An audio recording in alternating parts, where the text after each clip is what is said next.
Hey everybody, I'm Scott. It's fundraising time again at antiwar.com. We need your help, and here's how you can help. Stop by antiwar.com/donate or call Angela Keaton, our development director, at 323-512-7095. That's 323-512-7095, or you can shoot her an email over to akeaton@antiwar.com. Thank you very much for your support. I'm about to have a nervous breakdown. My head really hurts. If I don't find a way out of here, I'm gonna go berserk. I'm crazy and I'm hurt. And on my shoulders. All right, y'all, welcome back to the show. It's Anti-War Radio. Now, me and the next guest, military intelligence, can't tell us apart. Hope you can. I guess I'm Scott in L.A. Horton, and he's Scott in New York Horton. For a time there, I guess we were both Scott in Austin Horton. Good thing we didn't have this whole regular radio interview thing going on. That could have been very confusing. That's right, just as the transcripts are today. Now, when exactly were you in Austin? I was in Austin from 1978 to 1981, going to the University of Texas Law School. Ah, I dig. Well, 1981, so that was when the Columbia took off, so I was in kindergarten. I was 2 in 78. I turned 2 in 78. All right, well. You're another generation of Scott Horton. That's right. We're I'd like to do one of those genealogy things and see how many generations we'd have to go back to find out we're cousins or something. I bet you it's a lot. I think you told me before your family's been here in America for a long, long time, right? 1639. Wow, 1639. Yep. Wow, the original wave of Hortonian emigration from England. Among the first. Wow, very, very good. All right. So let's see here. We got so much to talk about. How about let's start with Ramzi bin al-Shibh, who helped organize the September 11th attack, not because of Islam, but because he hated what Israel was doing in Lebanon and Palestine. Turns out they have tapes of his interrogation after all. I wonder if they cut him with razor blades until he admitted that he hates our freedom, Scott. Well, I think the really interesting thing about this case is it's not a surprise that they have the tapes. It's a surprise that the tapes survived the efforts to destroy them. Because, we now know a decision was taken by a guy named Jose Rodriguez, a very senior covert operative, one of the directors at the CIA. And we know that it was approved at one point by the CIA director and opposed by the lawyers. And it appears that a pretty rigorous effort was made to identify and destroy all these tapes, 92 of them that we know of. But this one survived. It seems to have been underneath somebody's desk at Langley. Nah, come on. Yeah, really. So discovered, in any event, they know that it was there. They weren't going to destroy it anymore, but they continued, notwithstanding this fact, to repeatedly tell federal judges that there were no tapes. So that means, somebody lied to a federal court, and that could be viewed as obstruction of justice. And this really goes back to John Durham now, the special prosecutor who's looking at these issues surrounding tapes. He's clearly established the tapes were destroyed. It's clear that they were destroyed after lawyers gave advice they shouldn't be destroyed. And here we got a case of a survivor amongst the tapes that wasn't destroyed, and they lied to the courts, denying its existence. Well, now, I got to tell you, I don't know. There's got to be an agenda behind the release of this, right? Or they would have just destroyed this too. Is it actually possible that an employee at CIA or at the Counterterrorist Center found this box of stuff, figured out what it was, and then they were so afraid that they would get prosecuted or something that they turned it over through the proper channels rather than there's an agenda at play here. Somebody's doing something. Otherwise, this would have gone right down the memory hole to the fire pit. Well, I think it's quite likely that the person who had custody of these tapes wouldn't turn them over to allow them to be destroyed. I think the notion that this is just, something that was just suddenly discovered and had gone missing for a long period of time, you can't rule that out altogether, but it seems pretty unlikely, particularly given all the attention that was focused on these tapes and likely what's on them. I'm sure that there's something on those tapes that the CIA and the U.S. government doesn't want to have discovered. Well, and they say in the AP exclusive, right, that the interrogation here takes place in Morocco, which is where, from at least what we know, what they did to Binyam Mohammed in Morocco, that's where they were getting away with real blue bloody murder. Exactly right. In fact, that facility in Rabat is a very, very interesting one. Checking back the records, it looks like the CIA, working with the Moroccan Interior Ministry, co-funded the construction of this special prison, and a special wing within the prison was for state security crimes and was basically a CIA wing. So it's a cooperating facility. The CIA denies it's their facility. They say it's a Moroccan facility. The Moroccans, in fact, say that, that wing is a CIA wing. So we've got sort of a dispute going on about who's running the show there, but it's very, very clear that this is part of their torture by proxy system, where in cases where where they're performing things that nobody, including John Yoo, would deny or torture, they turn people over to the Moroccans, the Egyptians, the Syrians to actually do that, and the Moroccans, of course, have a long-standing and very close relationship with the United States. As I know well myself, my father was an Air Force officer stationed in Morocco, and I grew up in part in Rabat, not very far from where this prison is. Really? That's right. Yeah, and you know what? I've kind of started this interview off with so much small talk that I didn't really give you a proper introduction. You're listening, everybody, to the Other Scott Horton, the heroic anti-torture human rights attorney. He writes for Harper's Magazine. His blog is called No Comment, and all he does is comment, and it's always the most interesting stuff, especially if you're into ancient poetry and classical music and all kinds of high cultural value stuff, as well as taking on of the torture state. And you know what, Scott? There's just no question about it now.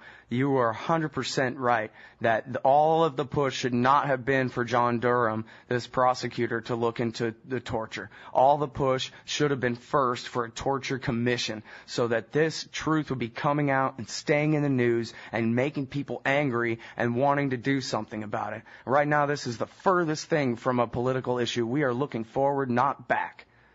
Torture in Morocco or Thailand or in former Soviet and Nazi gulags in Eastern Europe, notwithstanding. Well, that's right. I mean, instead, the national imagination seems to be focused on the construction of a mosque on the site of a Burlington coat factory. Strange as that is. And issues like this get relatively little attention. Well, hey, you're a New Yorker. In part, I guess you're a Moroccan kind of too, but you're a New Yorker. What do you think about all this? I'm interested to know. We have, if you live in New York and Lower Manhattan and Brooklyn, you know that there's a very substantial Muslim population there, and there are mosques all over the place. In fact, my office building, Midtown Manhattan, has a mosque right next door to it. So I have to say it doesn't bother me in the slightest. And I'm, just astounded there's such a controversy about this. In this case, the imam who runs this cultural center is a well-known figure in the New York community, is considered to be, an outstanding moderate who preaches tolerance, who, in the months after 9/11, got a lot of attention. In fact, has been on talk shows and Fox and other places over the years. No issue raised about this. Now, all of a sudden, going back about 6 weeks, suddenly some people, in the Tea Party side of things have decided to make a huge issue out of this. So it's emerging as an issue. But I frankly don't think most people in New York care about it one way or the other.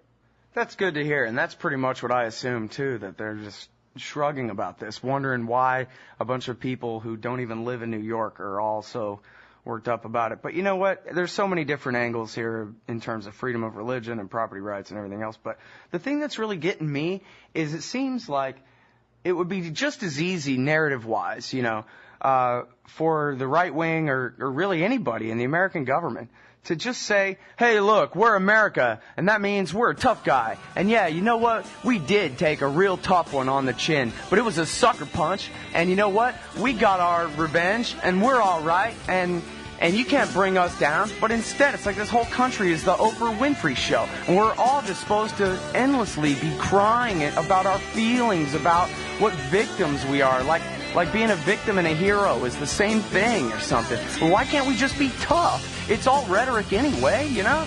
That's just my take. Anyway, I'm sorry. We'll be back after this show. You're listening to the best liberty-oriented audio streamed around the clock, on the air and online. This is the Liberty Radio Network at LRN.FM.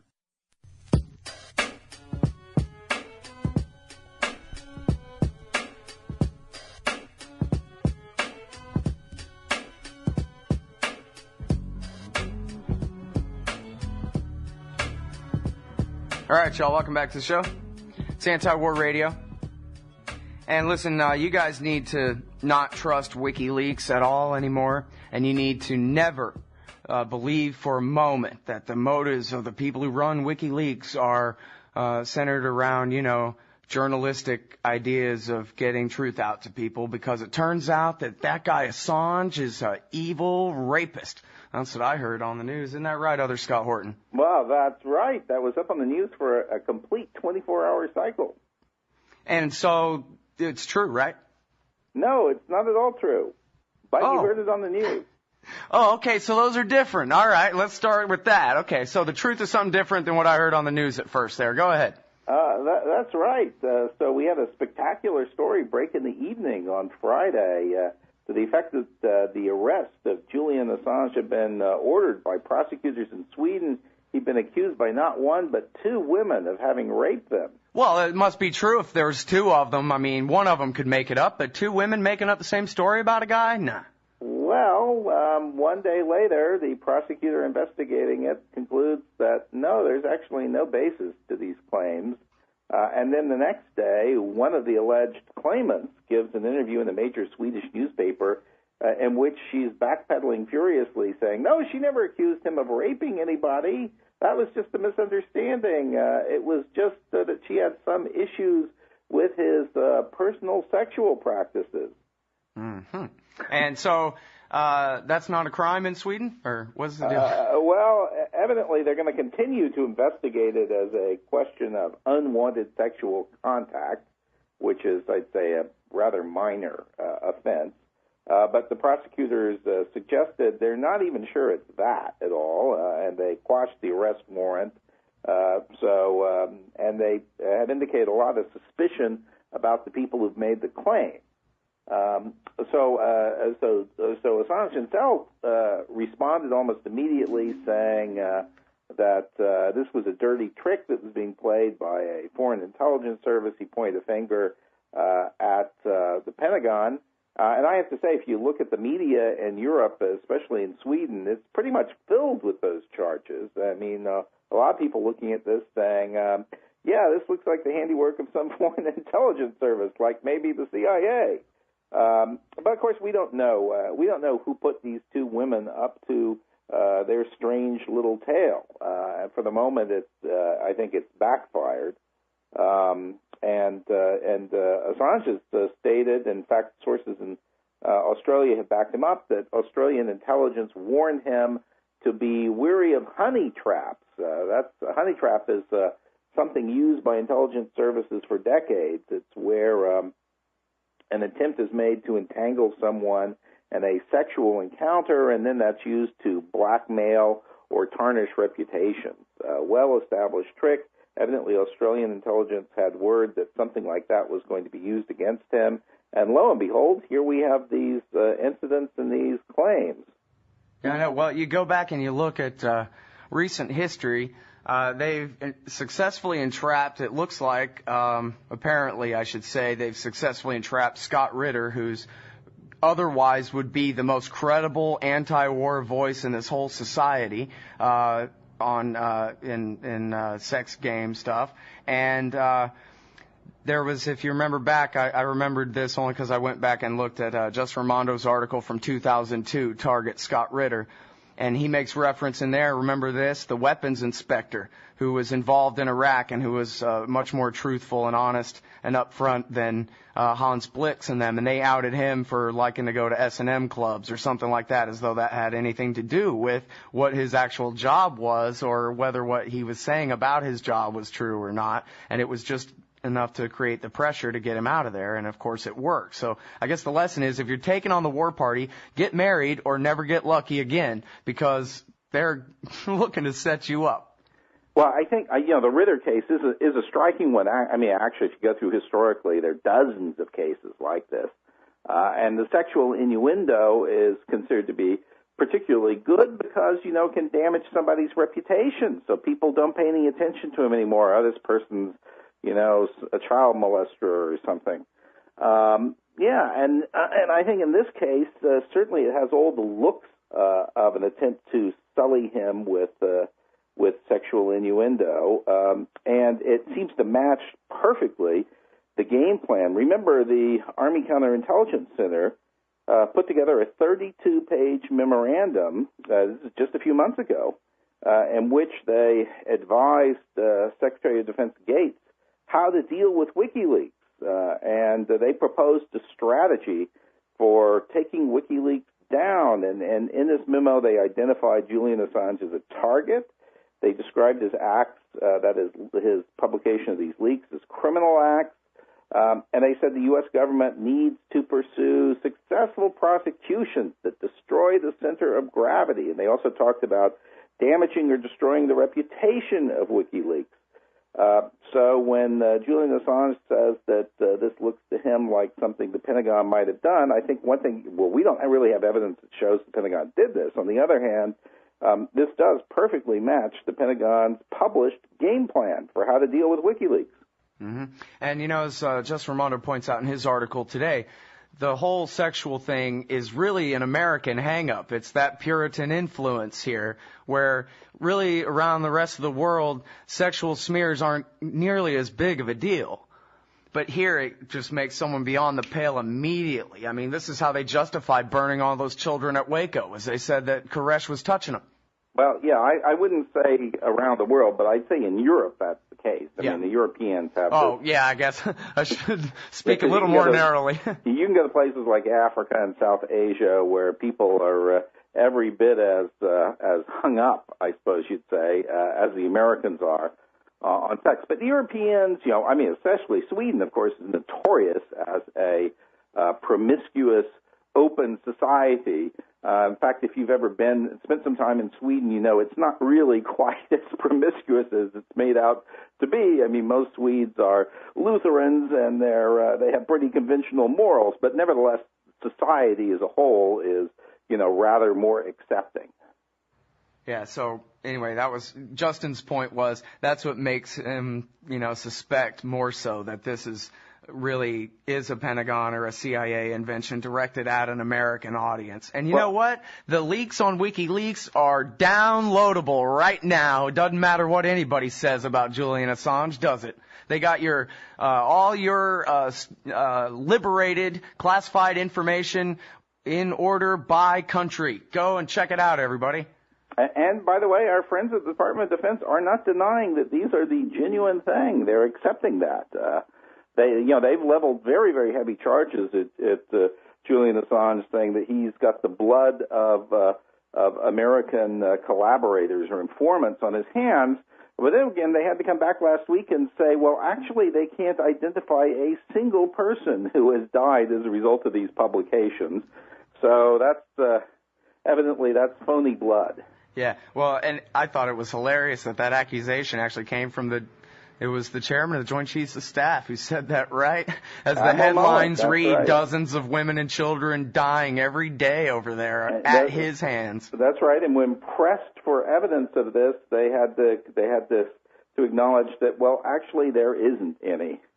Geez. All right. Now, we're almost out of time here, but really quick, if you could tell us, has there been any update on your groundbreaking, should have been Pulitzer Prize winning reporting about the Guantanamo quote-unquote suicides of July 2006, and or any new media coverage of that? And then maybe if you could just give us the rundown really briefly on the quote-unquote conviction of Osama bin Laden's cook. Al-Qozi. Well, I'll start with the Al-Qozi case. That's an interesting one. He was convicted, and everybody knows, of course, that he was convicted of material support, and he's going to wind up serving 14 years in prison, right? Sure. Yeah, the headline, in fact, at the top of the hour news was, "We got a conviction, everybody. It's great. Terrorist going away for a long time." Except that's completely untrue. Notwithstanding that this was reported in headlines everywhere. What actually happened is that there was a plea bargain deal, and under the plea bargain, he'll be sentenced to 2 years, and then he's going to go home.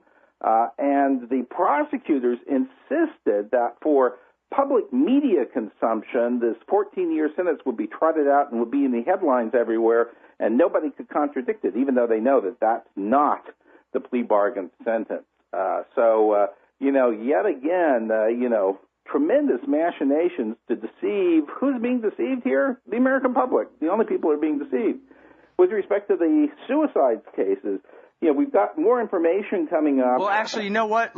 Most people end up listening to this in the archive format anyway, Scott. So I got the top of the hour news down. Let's just go over time a little bit and stick with Kosi for a second, if we could. I think you wrote on your blog that they just wrote his confession for him, that this whole thing is a big put on. I mean, please explain a little bit more.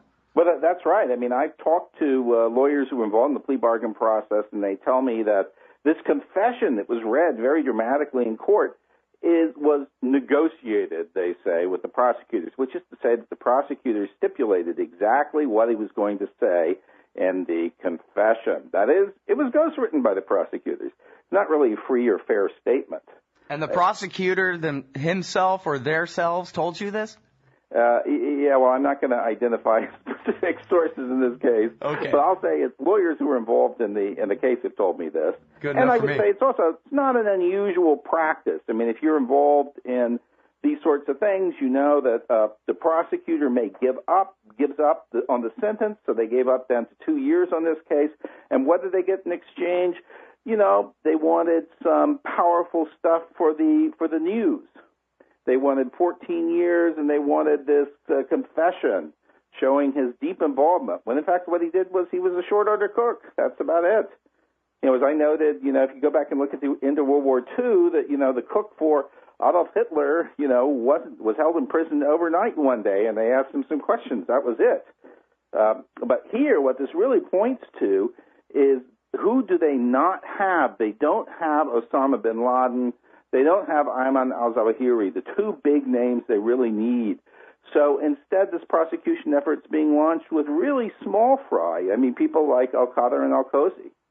Well, in fact, Abu Zubaydah was a nobody, it turned out, after all they made out of him, huh? That's right. After we read for 2 years about how this guy was a kingpin, critical figure, now I think everything's in, and all the serious analysts and the intelligence service have come to the conclusion this person was really not significant.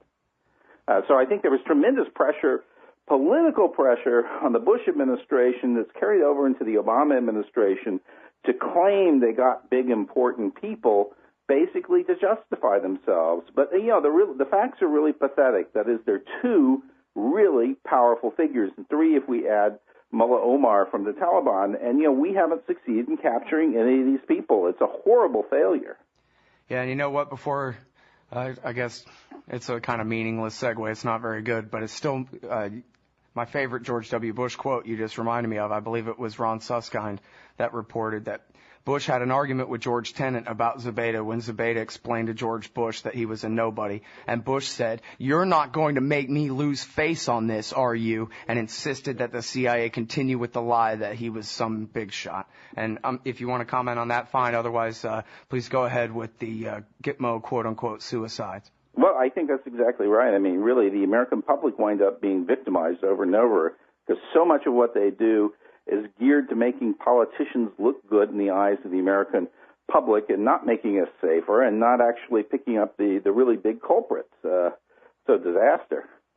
It is. All right. Now, you should have won a Pulitzer for this thing. I mean, that's what Pulitzers are for, right? Is the journalist who sets the standard of how the other journalists are supposed to be acting but aren't. And that's you, and the Gitmo suicide story. Well, what I still have not done is established exactly how they died. You know, of course, what we did is we established very clearly the official narrative of how they died certainly isn't true. We established that on the basis of testimony that's come from 6 different soldiers who were on duty that evening, who observed everything that was happening and who say that the official count isn't so. And moreover, it was something that was invented after the fact as cover for what went on. What we've learned subsequently a little bit more about what the CIA was doing at Guantanamo during the time in question. They were definitely there and they were definitely operating. But what we haven't gotten, in fact, we also have information concerning the placement there of recording equipment at this facility, Camp No, placed there by the same people who placed the equipment at the CIA interrogation center in Thailand. But we still don't have any details about what transpired, that critical evening when these people died. All right, well, you stay at it. I know you will. Certainly will. And we'll get to the bottom of this. It may take a while. All right, well, I'll keep my eyes on no comment, and we'll keep you back here on the show so that the audience can hear you explain what you learn as you learn it, Scott. I sure appreciate it. Great to be with you. Everybody, that's the heroic anti-torture human rights lawyer, the Other Scott Horton. He writes, no comment at Harper's Magazine.